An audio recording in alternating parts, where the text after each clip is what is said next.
Hi. I would like to talk about the principles which I like to apply when I'm working with companies, working with teams. And these principles have been developed through my years of experience with working with teams, leading teams, building strategies, and helping others build strategies in the public sector, in the private sector, and in the NGO areas. So when we talk about building strategies, what are the key principles that will help you to ensure that the strategy you're building is of a good quality and actually easy to implement? 3 principles. First, really taking advantage of the collective knowledge, collective intelligence. That means exactly that. It means that actually the people in your company, people in your team are the biggest resource you can use for building a good strategy. Because nobody knows your company's potential, your company's challenges, and your client base, your products, your processes better than people working with them every single day. And that means that in order to really build a strategy that works on all levels, that is actually implementable later on all the levels, all the areas of the organization, of the team functioning, you need to involve people who hold the knowledge and experience and perspectives on that. That also means that the design of the strategy making process needs to involve people from the whole team, whole organization, one way or another at different stages to really get the input that really benefits the whole end result. And it also means that any challenges, any conflicts or misunderstandings are already taken care of through the process, so that the strategy is not something that needs to be sold later to the team, explained and convinced.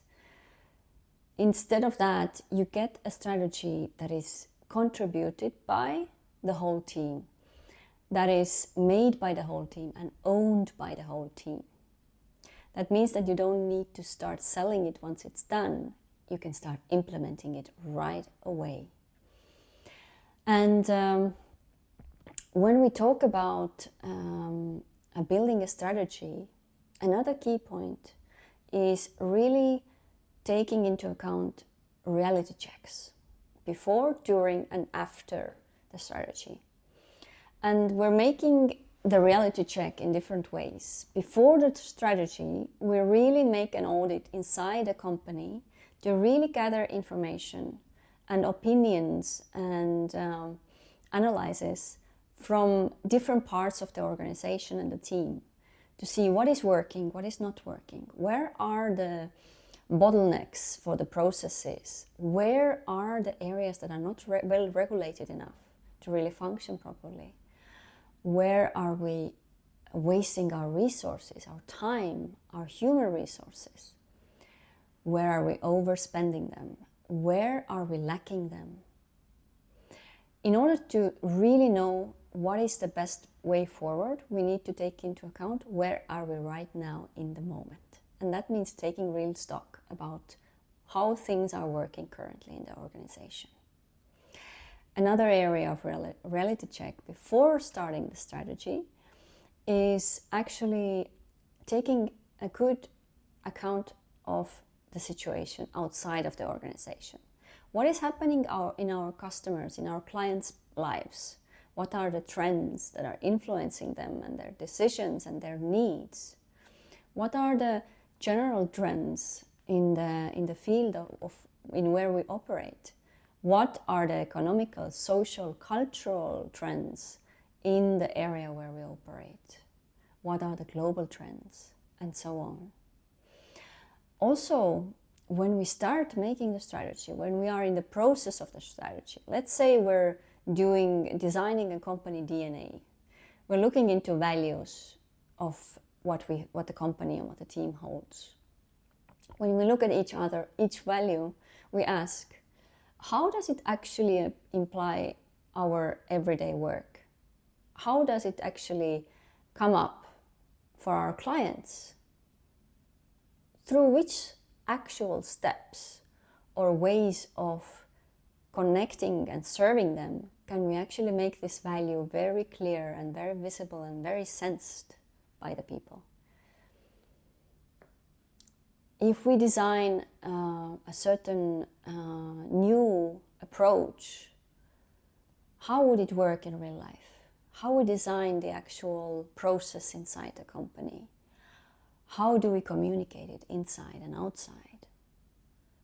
All of those questions need to be asked during the strategy making process so that everybody is clear where they stand and what does it mean that we decide to go one way or another in the strategy. What does it mean in everyday level? And this is why it's so beneficial to really involve everybody in the team, because then those questions that later on can really become bottlenecks for implementing the strategy get dealt on already beforehand. So inviting people to participate, inviting them to raise uncomfortable questions, to state uncomfortable truths is actually a really important way of making a good strategy. Reality checks during the strategy making process is key to have a really bulletproof strategy. And after the strategy is complete, if the plan is ready, we're ready to go into action and implement it. Before we go into action, we also agree on how do we stay real? How often, in what way do we gather data about our effectiveness, about the process and progress of our strategy? What are the measurables that we take into account that show us whether we are really getting closer to our goals or not? Having very clear also who is responsible for that, what are the deadlines, what are the checkpoints on the way. This is another way of making sure that the strategy is staying real all through the way. And the third principle that I really like to emphasize here is flexibility. That we stay open to new information before the strategy, during the strategy, and after the completion of the strategy plan, is that we stay flexible and open.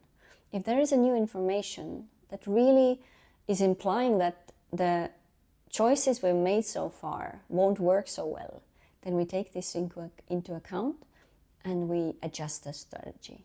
No matter how complete, how beautiful, and how happy we are with it already. Staying real, staying flexible, and really utilizing the best resource that any team, any company has. It's people, their knowledge, their instincts, their experience, their perspective on things. If you feel that you could benefit from this kind of approach and you would like to get in touch with me to discuss the potential of working together to produce a strategy or make a DNA check for your company, then please don't hesitate to get in touch with me.